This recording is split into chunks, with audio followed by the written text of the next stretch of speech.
Okay, good day and welcome everyone with the beginning of one of two videos, which are the new update for June and July exam preparation for the new CCNA 200-301 exam, the online exam of course of Cisco. My name is Sajjad Ghafouri once again from the III networking channel, and we will start today one of two videos that we will express in those videos a new update of new questions that you might face in the exam, and it will be useful for you maybe to have some technical discussion regarding those questions before you have the experience of the online exam.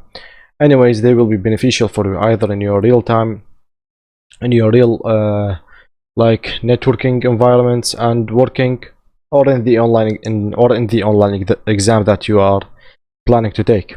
So the new update of June and July is about a total of 40 questions. So I have divided those 40 questions in two videos. Each one will be 20, starting by question number 1 up to question number 40. So for question number 1, it will be like several new coverage cells are required to improve the Wi-Fi networks of an organization. Okay. Which two standard designs are recommended? The question says that, like, maybe you have this organization that has only one single floor and it has some areas that are covered. It will be in this way. What is required is several new coverage cells. So maybe you'll need to add some more cells, like in here, in this place. Maybe this one is not really working correctly, so you'll need to add this one here, and this one, and maybe this one in the corner, so that will cover the entire area, like in this way, maybe using the Wi-Fi. So we need to choose two recommendations from the design perspective to improve the coverage. Number 1, or A, says that a 5 GHz provides increased network capacity with up to 23 non-overlapping channels. I doubt that, because I believe that the 5 GHz does not give a total of 23 non-overlapping channels. Yes, the 5 GHz does provide non-overlapping channels, but I believe they were like 22 or something. We'll go back to that. B, 5 GHz channel selections requires an autonomous access point. No, this has no idea about the type of the access point. No, it's either the access point supports broadcasting using Wi-Fi 5 GHz or not. That's it. It's not about the mode.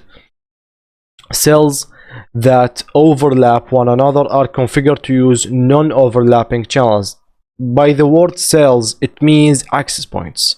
A cell that is broadcasting, the access point itself. So it says that a cells like those three, maybe, that might have overlapping channels between them, can be configured to not have overlapping channels. Yes, because you have channel number 1 starts from this frequency to this one, and channel number 2, 3, 4, and this one, I'm sorry, is 5 and 6. So channel number 6 starts from this point, where channel number 1 ends to this point. So channel number 1 does overlap with channel number 2, 3, 4, and 5, but does not overlap with channel number 6. And you complete the same way, you will know that, or you will notice and find that channel number 11 does not overlap with channel number 6. I will not go deep into that, because chapter 6 is all about this thing that I have already produced in this channel. You can search for that in the playlist. You will find the CCNA 200-301 complete English course, as well as for the Arabic language as well, another different course. Okay, so the idea will be that we can configure this access point or this cell to broadcast by using channel number 1, and this one to broadcast using channel number 6, and this one by broadcast using channel number, or to stream using channel number 11, and thus you will cover this entire area completely with no overlapping. So C is correct, and you can do that by yourself as an engineer. Adjacent cells with overlapping channels use a repeater access points. No, this is not a condition. Okay, and E, hopefully it will be correct, will be for maximum throughput, the controller is configured to dynamically set adjacent access points to the channel. Dynamically to set adjacent access points, so these are adjacent to the channel, to a same channel. Maybe you have access points that are this close, so all of them will stream by using the same channel. Maybe you can do that by using the controller, so it will be using the same VLAN and the same broadcasting. That can be happen. So E is also correct, and that should be enough for question number 1, since it's asking for 2 questions, or I'm sorry, for 2 answers. Okay, question number 2 will be the service password encryption command entered in a router. What is the effect? A, restricts unauthorized users from viewing clear text passwords in the running config. Unauthorized users, well, actually it will restrict everyone. B, prevents network admins from configuring clear text passwords.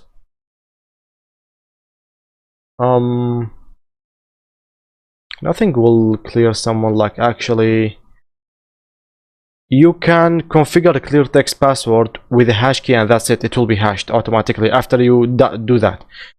C, protect the VLAN database. No. And D, encrypts the password exchange when a VPN tunnel knows about something local inside the router.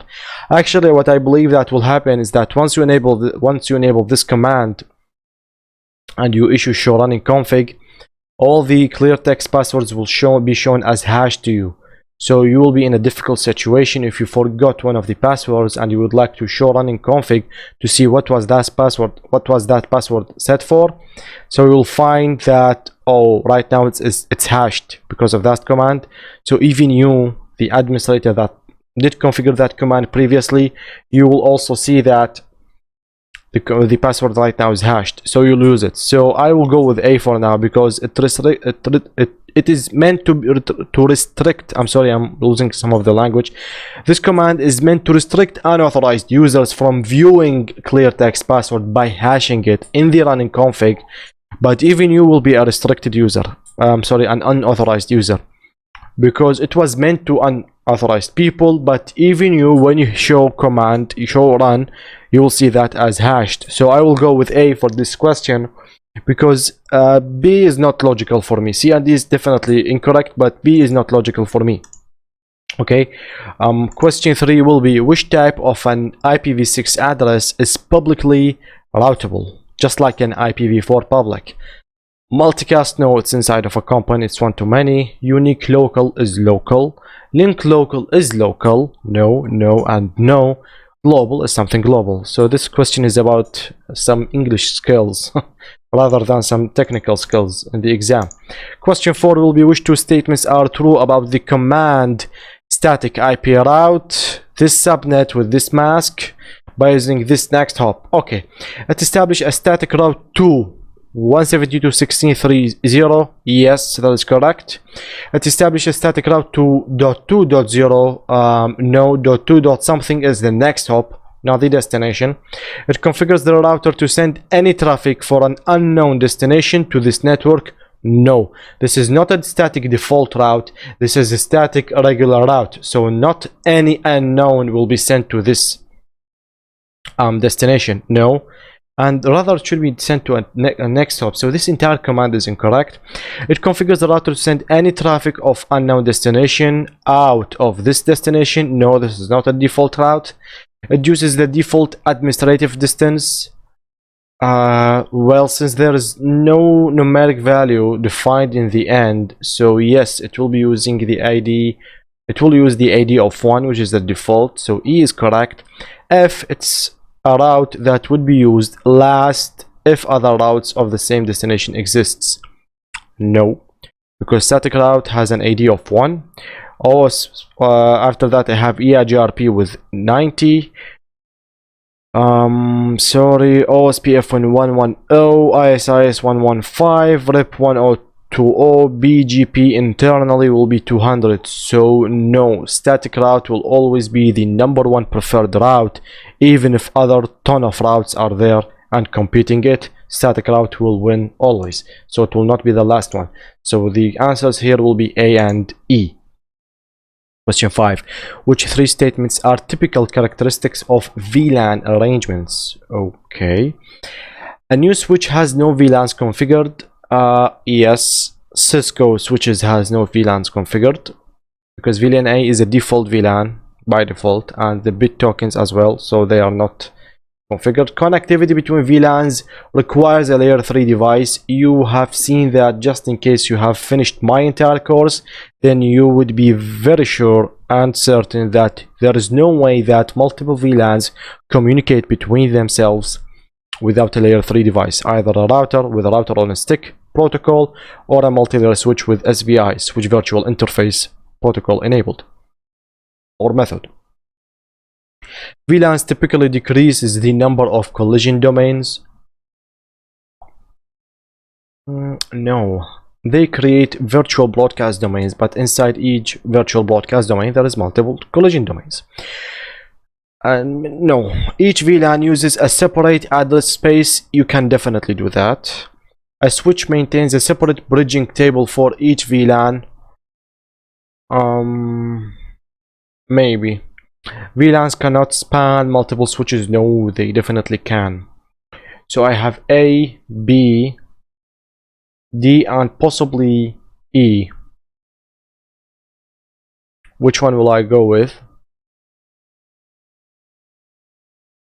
A switch maintains a separate bridging table for each VLAN. This one is also correct, I believe. We should have a lab like right now. If I can enable a lab right now, then it would be better, but I believe that this also is correct. So I have four answers that might be correct for me, but I have only to choose three. So which three will they be? B and D, I will not negotiate. B and D, they are definitely correct, but A and E. Okay, so when you establish a new Cisco switch, you will find VLAN 1 is in the routing in the VLAN table, and you will find 102 or 3, 1004 and 1005 are there, and they are reversed. You cannot change them. So are they configured? Maybe. Yeah, we can assume that in Cisco switches, yes, we can assume that those are configured, maybe for the sake of this questions. So I will go with B, D, and E for question number 5. Unless you have a different opinion, then tell me please. Okay, question 6 says, to which device does R1 send packets that are destined to this destination? Let's see, how does the routing table knows or can reach this destination of 10.10.3.165? Okay, so 10.10.13, I'm sorry, .0/25. This one ends with 127, so 165 is not there. Starts with 128/28, means the increment value is 16, so 128 plus 16 will be about 144, so 165 is not supported. 144/28, no, I'm sorry, 1 minute /28.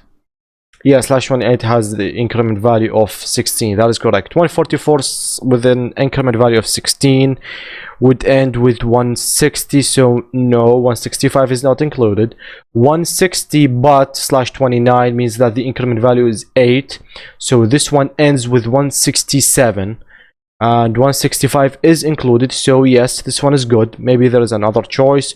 208 is not there, it's far beyond that, and no need for a static default route because it's there already. So this one wins, and this one's next hop is Gigabit Ethernet 01, which has the IP address of 10.10.10.5. Okay, so which router of those is the next hop?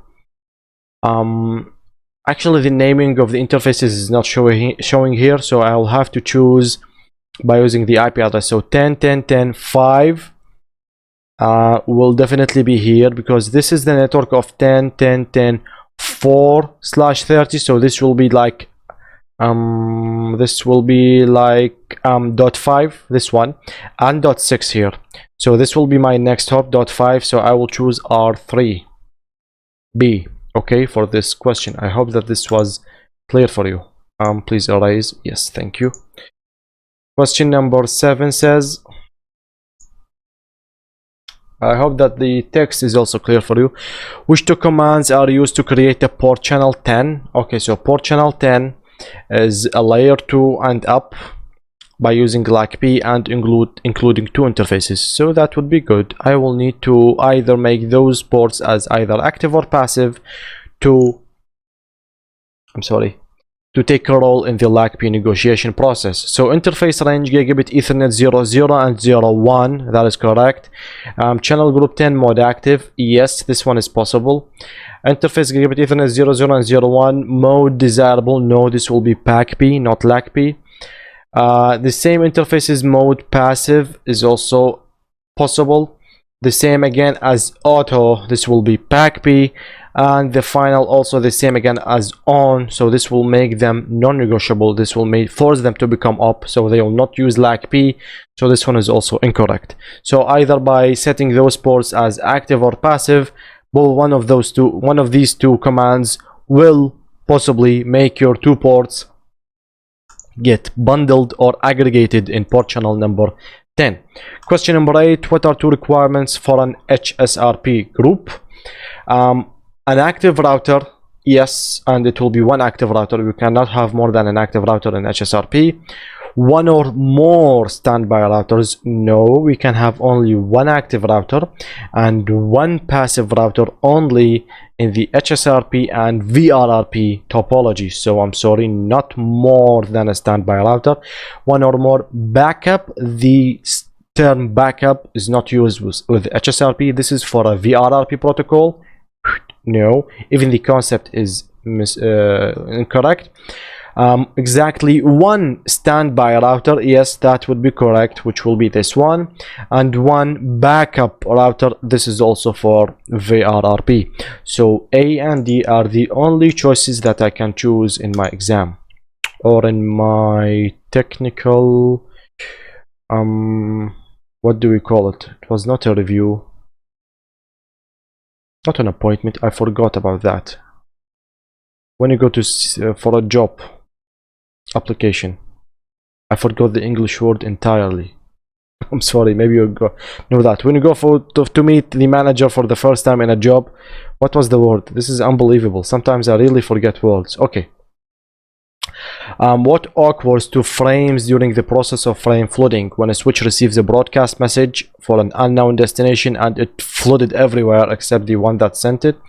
Frames are sent to all ports, including those that are assigned to other VLANs. No, you do divide your switch to multiple VLANs, so if one of the VLANs had a problem, it will be its own problem. Other VLANs will not be included or have a role in that problem. No, frames are sent to every port on the switch that has a matching entry in MAC address table. If it had a matching entry, why would a flooding happen?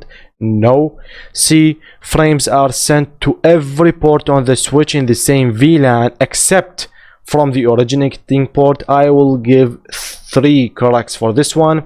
D, frames are sent to every port on the switch in the same VLAN. Correct, but it stops here and it does not complete the correct sentence of except from the originating port. This is the tricky thing about flooding. You must know that.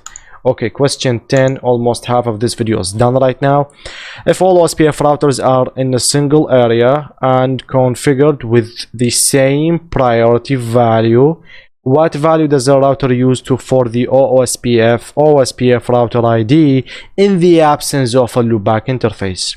It seems that there is an annoying switch between the routers, so a DR must be elected, and thus also a BDR must be elected as well. Those are details of chapter 3, routing. The question is, what will be the criteria to elect or to assign a router ID for every router? Well, since all the priorities are equaled, and since there is no loopback interface, then we will have to go to option 3, because option 1 is the highest router priority, all are the same. Option 2, the biggest IP address or the highest IP address of a loopback interface, no loopback interfaces here. Option number 3, the highest IP address of a physical configured interface. So the IP address of the first Ethernet, no. The IP address of the console management, don't make jokes. The highest IP address among its active interfaces, yes. The lowest, no lowest there. The priorities are the same. No, priorities are the same already, so it will only be C, and there was a deep dive about that in chapter 3. Which IPv6 block forwards packets to multicast address? This is not blocking, I'm sorry, address block. I'm sorry, I did spell that incorrectly. Which IPv6 address block, a package of addresses, forwards packet to multicast address? Means the IPv6 multicast block. Not the global, not the local, not the link local, but it will be the FF00. That will be D. 12. The OSPF hello protocol performs which of the following tasks? Tricky.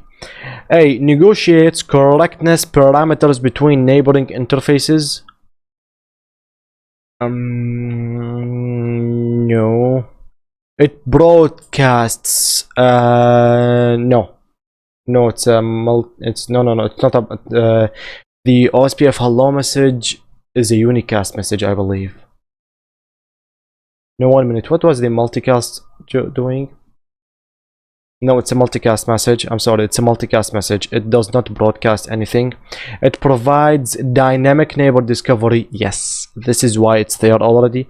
It detects unreachable neighbors. Yes, correct. In 90-second intervals. No. Your router will send a multicast hello message to the other router every 10 seconds. The first hello will be in the first 10 seconds.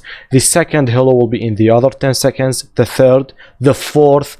After the fourth hello message and still no response from the other guy, this fourth hello message will declare a dead interval. Okay, so the hello interval is 10 seconds. The dead intervals is 4 times the hello message, or the hello interval, which is 4 multiplied by 10, 40 seconds. So after 40 seconds, it will declare or detect some unreachable neighbor.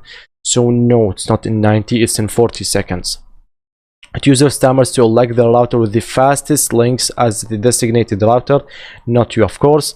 It maintains neighbor relationship, just like D. So yes, F is more correct than D. So C and F are the only correct questions regarding the hello message of OSPF. What are 2 benefits of using a VTP on a switching environment? Why would I use VTP? Let's see. It allows switches to read frame tags. Switches do already read frame tags. What is wrong with you? It allows ports to be assigned to VLANs automatically. No, not at all. You will use VTP to flood VLANs informations to the VLAN tables of all the switches in your network, but you'll have to log in later to every single switch in the network and assign physical interfaces as an access ports to those VLANs.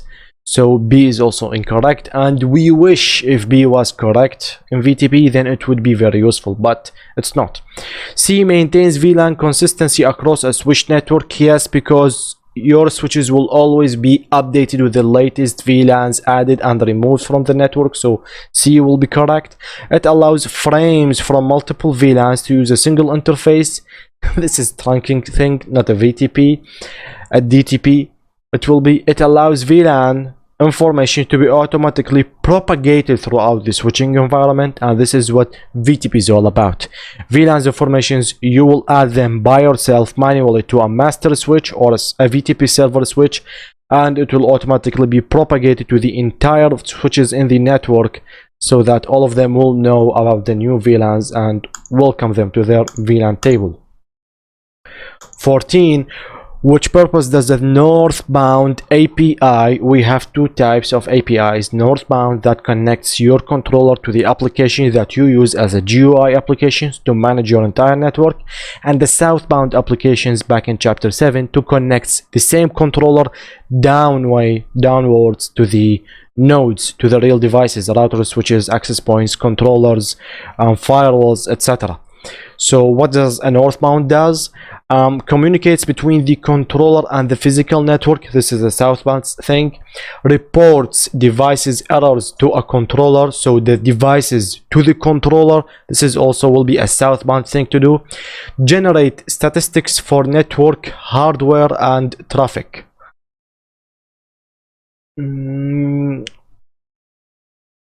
Maybe because those informations will be propagated and shown to the GUI. So this is kind of correct. Or facilitates communication between the controller and the applications, much more specific. So D is much more correct than I would choose C. So I will take D because D is the idea of northbound APIs and the categorization of northbound APIs, that they live between the management application and the controller. 15. The OSPF Hello protocol performs which of the following tasks? This is duplicated because it provides dynamic neighbor discovery and maintains membership. Leave this one. This is duplicated. I should remove that. 16. What are two reasons a network admin would use Cisco Discovery Protocol? Because it's awesome. But sometimes from perspective of security you need to disable that. So A, to verify the type of cable interconnecting two devices. It will not give you layer 1 informations. It's about layer 2 informations and above. Layer 2 and layer 3 only, actually. To determine the status of network services on a remote device. Network services, you mean like layer 3 and layer 4 up to applications? No. To obtain VLAN information from directly connected switches. I think there depend on the software and the platform of your device. Some VLAN informations might be propagated, but this is very rare or incorrect. Let me leave that for a minute. To verify layer 2 connectivity between two devices when layer 3 fails.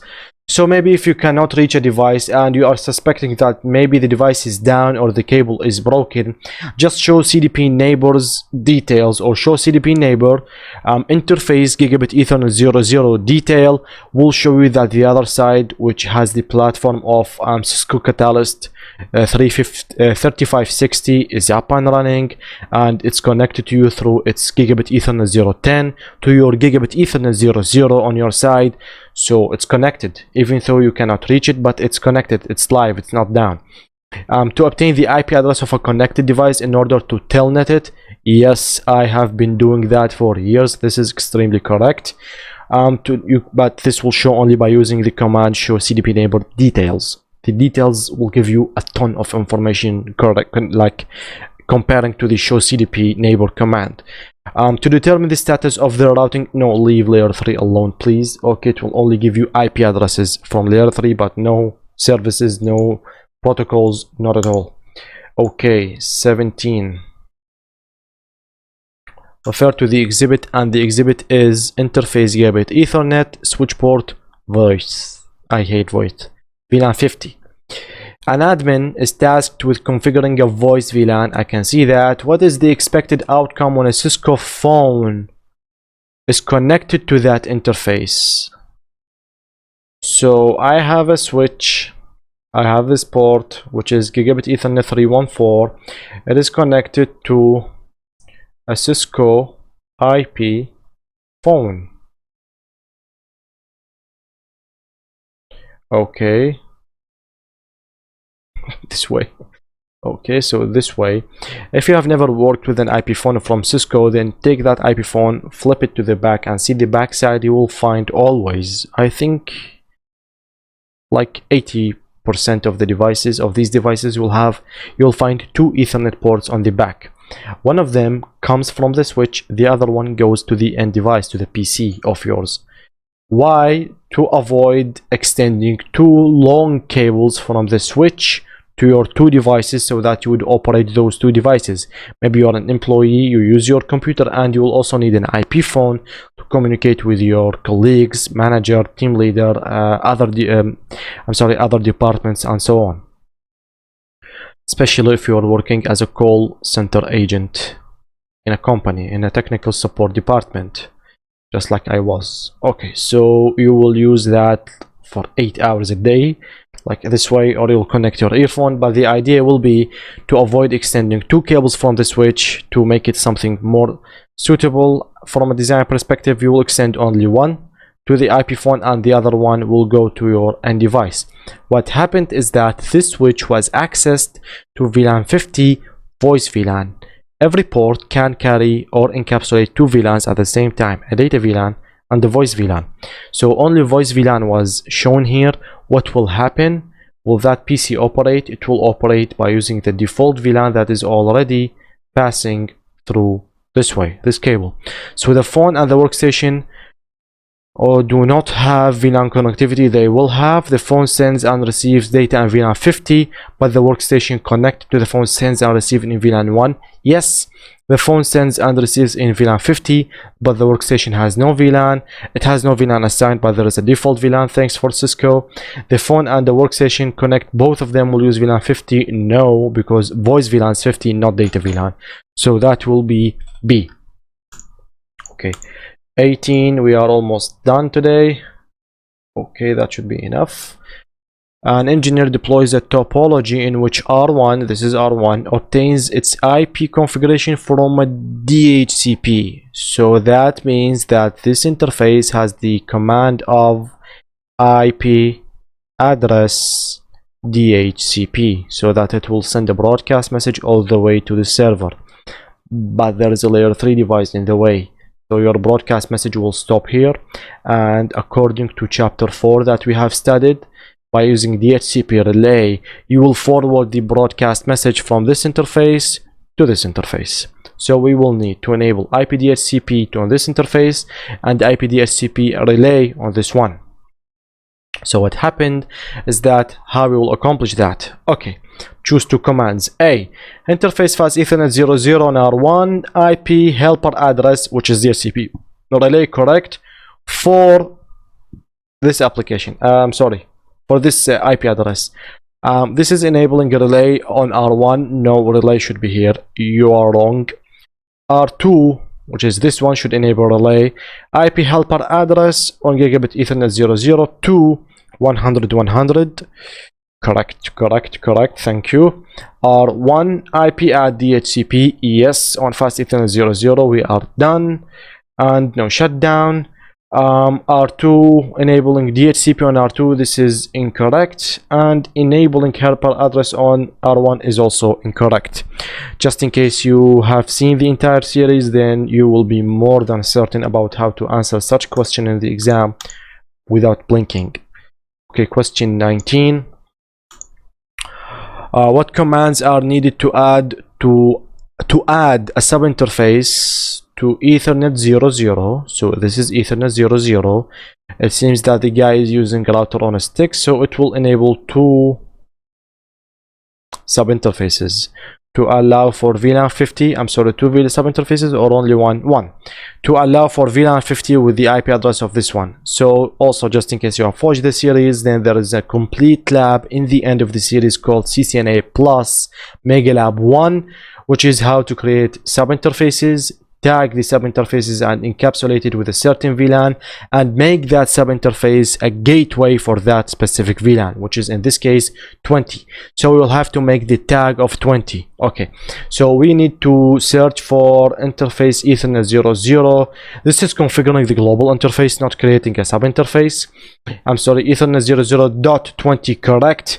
The encapsulation is for VLAN 20, correct, and the IP address is the same IP address that is mentioned here. This is extremely correct. C is talking about IP address without encapsulation. It will not operate. Once you hit enter with that line, it will give you an error. The subinterface is not encapsulated. And D, Ethernet 00, also an IP address for the global interface, will be useless because we need to add a subinterface. So only B is correct for this question. The last question for today. I hope that I did not give you a big headache, because so far I believe from 20 questions, maybe 18 or 19 are already mentioned, like in the course that we have studied. So thanks for Cisco for giving questions like, or discussing real technical good questions that will be very useful in the real environments, and also all of them are from the blueprints of the exam. Hosts on the same VLAN can communicate with each other, good, but they are unable to communicate with hosts on different VLANs because there is no layer 3 device. So you'll need either a router with a router on a stick protocol or multi-layer switch with SVI. So you need a router with sub interfaces configured on the physical interface that is connected. Yes, this is a router on a stick method, and there is a big 90-minute lab in the series about that. A router with an IP address on the physical interface is needed. No. A switch, you see, I'm sorry, go back to the topology of question 19, will be the answer to your question entirely. Okay. See, a switch with an access link that is configured between the switches will do nothing. A switch with a trunk link will also not allow for multiple VLANs to communicate, because there will always be a tag separation. So we will need a layer 3 device to route between different virtual broadcast domains. This is the end of today. That is good. I hope that everything was clear for you, and there will always be a comment area below this video to discuss everything that you might have and concern in your mind, and after that we'll go to the next video of another 20 questions. Thanks again, and hope to see you in the upcoming video. Goodbye.